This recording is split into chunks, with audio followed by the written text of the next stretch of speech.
Tumingin ako sa aking telepono at bigla na lang, boom! Iyan si Tiger Woods, ang sikat na golfer sa mundo na kausap ang mga pulis. Ano kaya ang paliwanag niya? Kausap ko ang presidente. At bakit niya binabanggit ang relasyon niya sa presidente ng Estados Unidos? Ipapaliwanag ko kung bakit nauwi sa posa si Tiger Woods at kung paano siya kinasuhan ng pagmamaneho habang lasing. Ako si Angelette Levy at ito ang Crime Fix.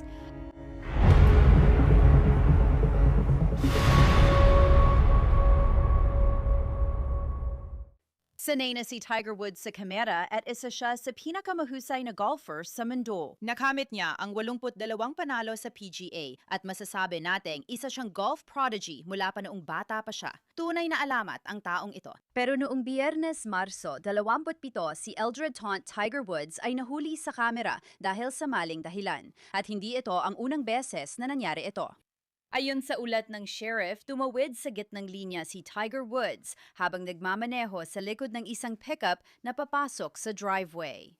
Ayon sa mga deputy, bumangga ang SUV ni Woods sa pickup at tumaob sa gilid ng driver. Tingnan mo ito. Kitang-kita ang bakas ng gulong mula sa banggaan at pagtatangkang huminto sa kalsada sa Martin County, Florida. Nangyari ito mga 2:00 ng hapon sa Jupiter Island, isang barrier island 2 oras sa hilaga ng Miami. Rumisponde ang mga pulis at natagpuan nila si Tiger Woods. Hi Danbo, ayos ka lang ba? Sige. Ayos naman ako, ikaw naman, Deputy Buenaville. Sir, kumusta po kayo? Uy, Ako si Deputy Buenaville. nasa opisina tayo ng sheriff ko. Nandito ko para imbestigahan ang madalas dumalaktaw na video ng aksidenteng sasakyan. Nakakanto, pwede mo bang bilisan ng kwento kung ano nangyari? Oo, nakatingin ako sa cellphone ko. Gusto mo bang tumingin ng ibang istasyon? At pagkatapos, boom. Sige, ayos ka lang ba? Sobrang saya. Sige, sobrang saya. Sige, kaya... Karaniwan ito sa mga araw, kailangan ko ng numero ng telepono. May numero ka ba ng telepono para sa akin? Ooh. Iyan ang kwento ni Tiger. Saglit siyang tumingin sa telepono, ngunit napansin ng mga pulis na parang wala siya sa sarili kaya tinanong siya. At ang sasakyan ay nakarehistro sa iyo. Sige, maghintay ka muna. Babalik agad ako, ayos? Sa opisina. Akala ko, korporasyon. Sige.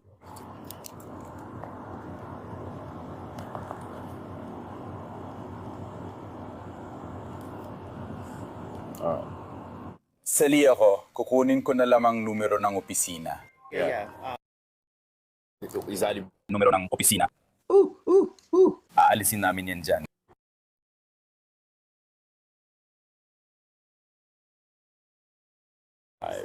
Nasa kotse ka rin ba, sir? Hindi. Sige, ayos lang. Kapit lang pare, babalik ako.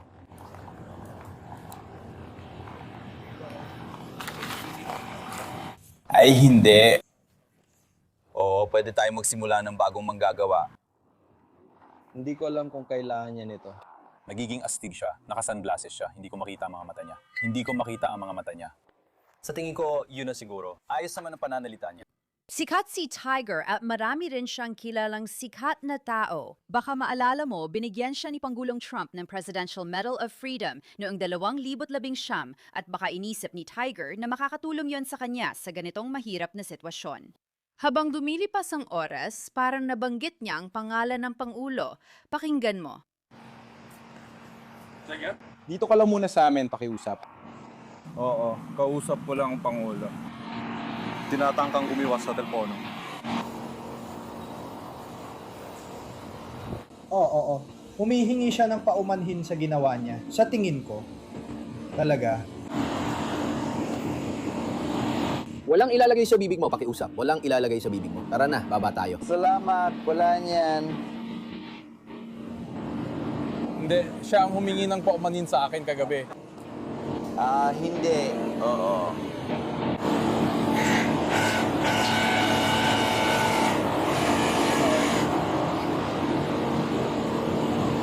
Ayos lang yan. Ganun talaga, oo.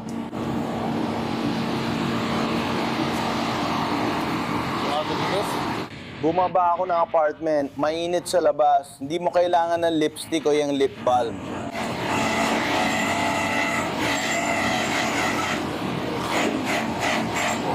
Wala nang silbi ang protocol na yon. Kukunin muna nila ang mga sasakyan sa kalsada at pagkatapos ay lalapit sila sa inyo para kausapin kayo at ipaalam kung ano na ang nangyayari tungkol sa aksidente. Oo, sige, siya ang gumagawa ng investigasyon sa aksidente, Deputy Beneville. Oo, nasa kanya na. Ibig kong sabihin, nandito ako sa inyo. Hindi ko alam kung anong ginagawa niya ngayon. Kaya sana hindi ka rin nalilito kung nasaan na siya sa lahat ng ito. Sila. Halos parang mga kotse. Astig.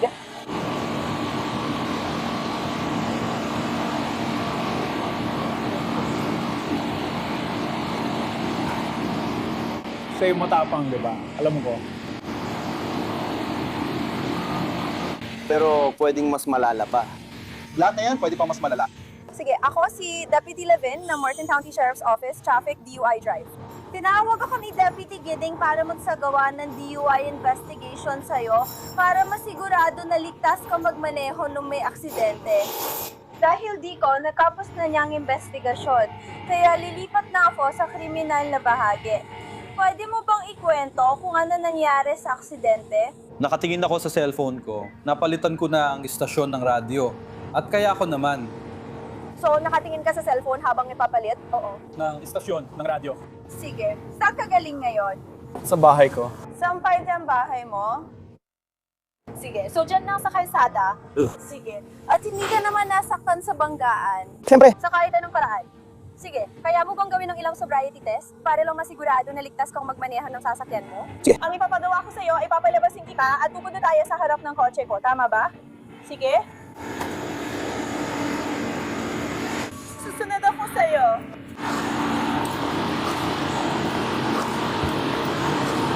Meron ka bang sugat o bilay sa binti? Oo. Meron na.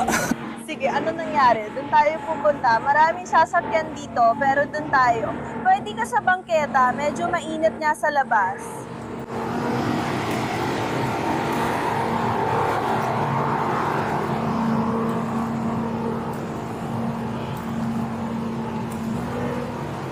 Tuloy lang.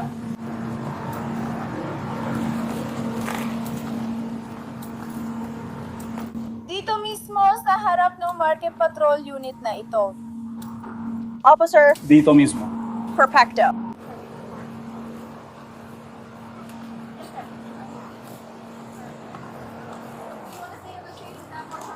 Ayos ka rin ba ngayon? Oo. Sa pagkakataong ito, pakiramdam ko kung meron kang anumang... Nakapitong operasyon na ako sa likod. 20 operasyon sa aking binti at sa aking likod. Sino ang doktor mo na nag-opera sa'yo? Oktubre ng nakaraang taon. Kaya mo bang maglakad gamit ang binti mo nang walang problema? Susubukan ko. Susubukan mo rin. Nanigas ang bukong-bukong ko. Sige. Kaya ang gagawin natin ay kukunin ko ito, tutulungan kitang gawin ang nasabing ehersisyo. Ayos lang ba sa'yo yun? Sige. Bago tayo magsimula, gusto ko malaman kung naririnig mo ako. Walang problema. Ayos lang. Ilagay mo lang ito sa ulo mo at ayos ka na. Ikaw ang pinakamahusay. Malamang tuloy-tuloy ka na. At may ilang paraan mula sa... Pang-isa. At pagkatapos ay magpatuloy at... Hilahin mo ang mga paa mo palapit sa'yo.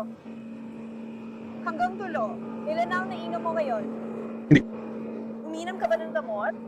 May iniinom akong ilan. Ano meron sa'yo? Tama nga.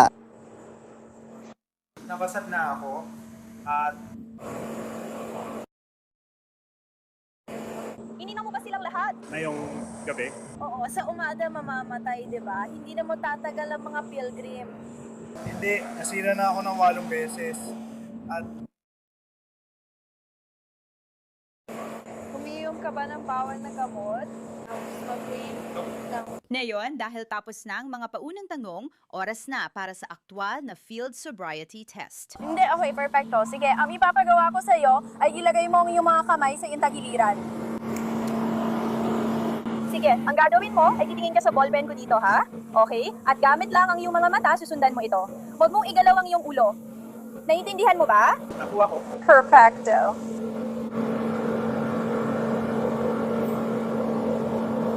Huwag mong igalaw ang ulo mo.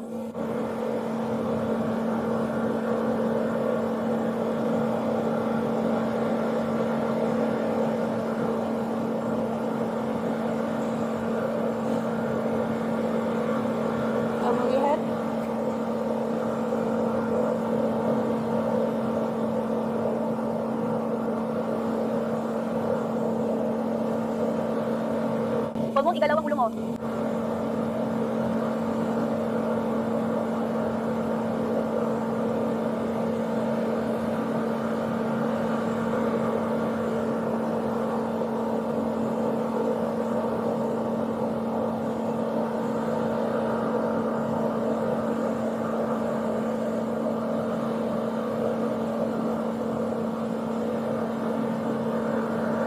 Huwag mong igalaw ang ulo mo. Sige, ang may papagawa ko sa'yo ay ilagay mo ang mga kamay mo sa tagiliran mo. Sige. What are you gonna do with my hand right here? Ikala lang ang mata mo sa likod at sundan mo. Huwag gagalaw ang ulo. Naintindihan? Nakuha ko.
At iikot ito at lalapit talaga ito ng malapit sa mukha mo. At parang tatama ito sa mukha mo. Yun lang. Okay. Bring your hand in more.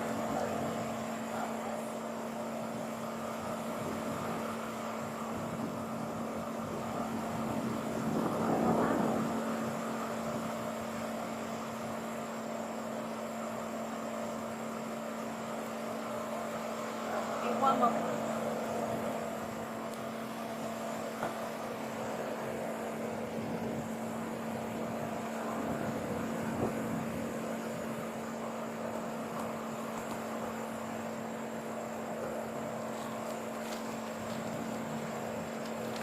Alright. Para sa unang ehersisyo na ito, ang ipapagawa ko sa'yo ay itutok kami yung mga hintuturo na ganito, tapos ibalik kami yung mga kamay sa iyong tagiliran. Sige, ganito lang, sir. At mananatili ka sa posisyong ito hanggang sa bigyan kita ng susunod na tagubilin. Naintindihan mo ba? Hindi. Ayos. Pag sinabi ko magsimula, ihilig mo ang ulo mo paadras ng 45 degree at ipikit ang mata mo. Gets mo? Sige. Alam mo ba kung alin ang kaliwa at ng kamay mo? Alin ang kaliwa mo? Alin ang kanan mo? Tama, sige. Kaya kapag sinabi ko magsimula, itutungo mo ang ulo mo paatras sa 45 degree. Sige, huwag ka muna magsimula. At pagkatapos, itikit mo ang mga mata mo. Huwag ka muna magsimula. Ayos? Kaya panurin mo muna ako ngayon. Gaya na sinabi ko, pag sinabi kong kaliwa, itaas mo kaliwang kamay mo sa harap ng mukha mo. Idikit ang dulo ng daliri sa dulo ng ilong, tapos ibalik agad ang kamay sa tagiliran. Ganon din kung kanan ang sabihin ko. Ididikit mo ang kanang daliri mo sa dulo ng ilong mo at agad mong ibabalik ang kamay mo sa tagiliran mo. Kapag sinabi kong dulo ng daliri mo, ito ang dulo ng daliri mo, ayos? Hindi ito ang fingerprint mo. Hindi ito ang kuko mo. Hindi ito ang gilid ng daliri mo. Ito ang dulo ng ilong mo, ayos? Hindi ito ang gilid. Hindi ito ang ibabaw. Hindi ito ang ilalim. Hindi rin ito ang butas ng ilong mo, ayos? Naiintindihan mo ba? May mga tanong ka ba? Sige, simulan mo na. Siguraduhin mo ipikit ang mga mata mo. Haliwa.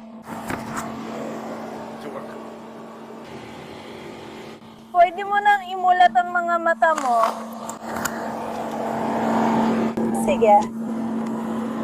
Para sa ehersisyong ito, ang gusto kong gawin mo ay ilagay ang mga kamay mo na magkadikit ang palad. Ang isang kamay ay nakahalap pataas at ang isa naman ay nakahalap pababa. Ganito. Mananatili ka dito hanggang sabihin kita ng dagdag na tagubili. Naiintindihan? Perfecto. Kapag sinabi kong magsimula, itaob mo ang nasa itaas na kamay mo at malakas mong bilangin ang isa. Pagkatapos, ibalik mo uli ito at malakas mong bilangin ang dalawa.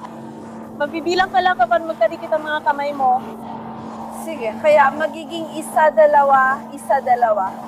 Sige, kaya isa dito. Dalawa dito. Opo, sir. Kapag nadikit lang ang mga kamay mo, kaya isa, dalawa, isa, panghuli. Dalawa. Opo, sir. Sige. Ulitin mo ito. Bilisan mo habang ginagawa at huwag titigil hanggat hindi sinasabi.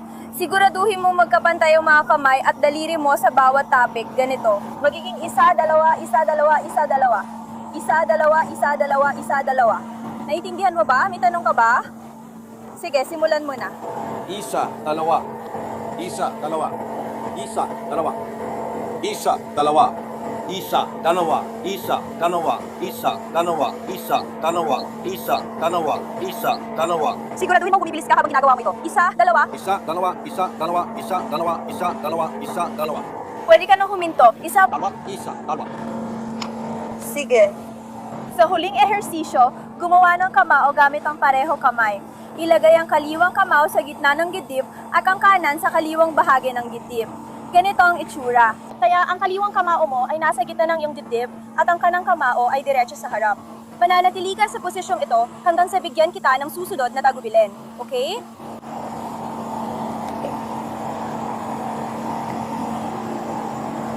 Pag sinabi kong simulan, gawin mo ang 4 na gawain.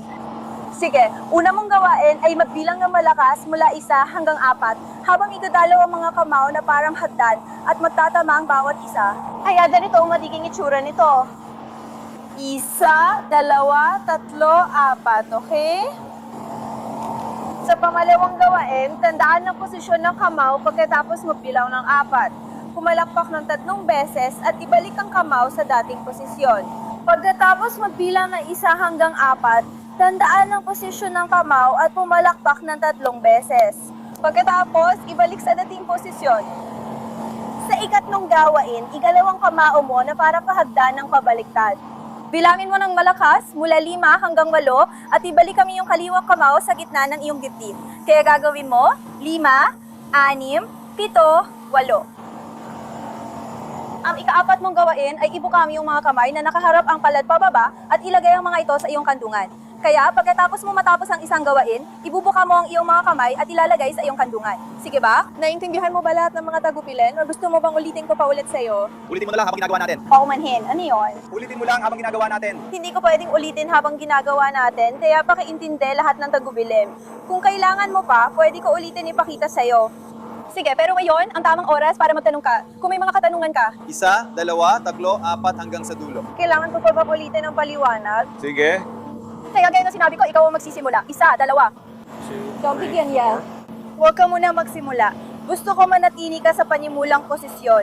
Kapag sinabi kong magsimula, siya ka mo gawin ang 4 na gawain. Sige, unang gawain ay magbilang ng malakas mula 1 hanggang 4 habang ginagalaw ang kamao na parang hagdan at magtatama ang bawat kamao. Ganito ang itsura. 1, 2, 3, 4. Sige, ang susunod na gawain ay tandaan ang posisyon ng kamao mo. Pumalakpak ng 3 beses at ibalik ang kamao sa posisyong pinandal mo. Sa ikatlong gawain, igalawang kamao na parang hagdan, pero pabalik ang pagkakasunod-sunod. Bilangin ng malakas mula 5 hanggang 8. Sige, pagdikitin ang bawat kamao. 5, 6, 7, 8. Sige, ilagay ang iyong kaliwang kamao sa gitna lang yung dibdib. Ang ika-4 mong gawain ay ibukami yung mga kamay, nakaharap pababa ang palad at ilagay ang mga ito sa iyong hita. Sige, may iba ka pa bang tanong? O siya, simulan mo na.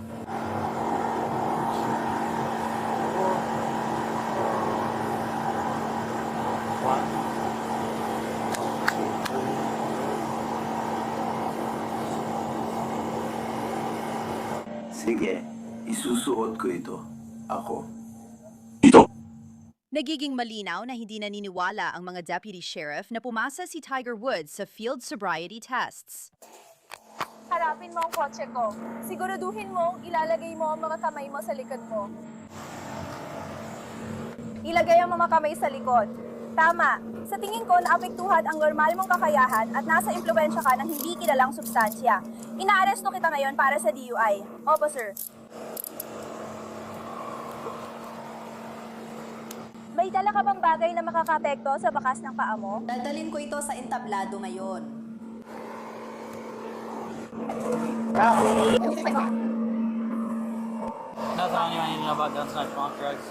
Nope, may mga sticker ba ako? Ibinuka mo mga binti mo. Para sa akin?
Kumuha ka ng bag.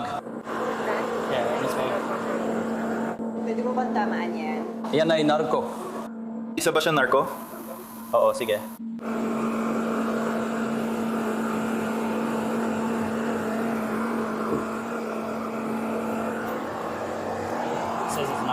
Sampu.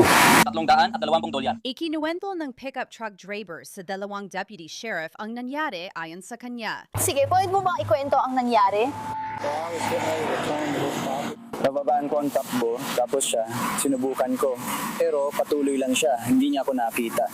Sige, at ikaw? Naka-signal ka ba? Go! Ay, hindi ka pa talaga tumigil, no? Gumagalaw ka pa. Naghahanda na akong huminto. Sabihin mo sa iba kung paano bumagal. Madalas din ako mag-ehersisyo. Sige, di na lang kita papayagan. Pagsapit ng 5:45 ng hapon na iyon, ang kilalang golfer na si Tiger Woods ay nakaposas na sa likod ng sasakyan ng deputy at papunta na siya sa opisina ng sheriff para mabuking.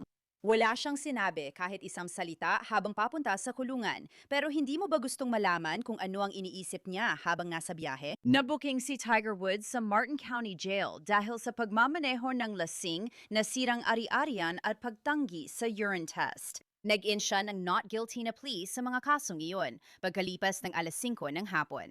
Si Tiger Woods ay bumalik sa police cruiser na may posas at balot ng kumot. Hindi namin alam kung bakit. Maaring malamig sa opisina ng sheriff. Muli, si Tiger Woods at ang deputy ay umalis na naman.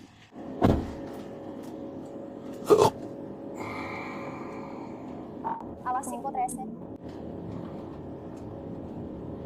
Nabanggit ko na, hindi ito ang unang beses na naibalita at nakunan ng kamera si Tiger Woods dahil sa aksidente.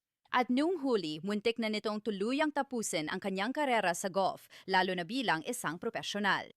Pebrero 2021 na aksidente si Tiger Woods habang minamaneho ang Genesis SUV sa likulikong kalsada malapit sa Los Angeles.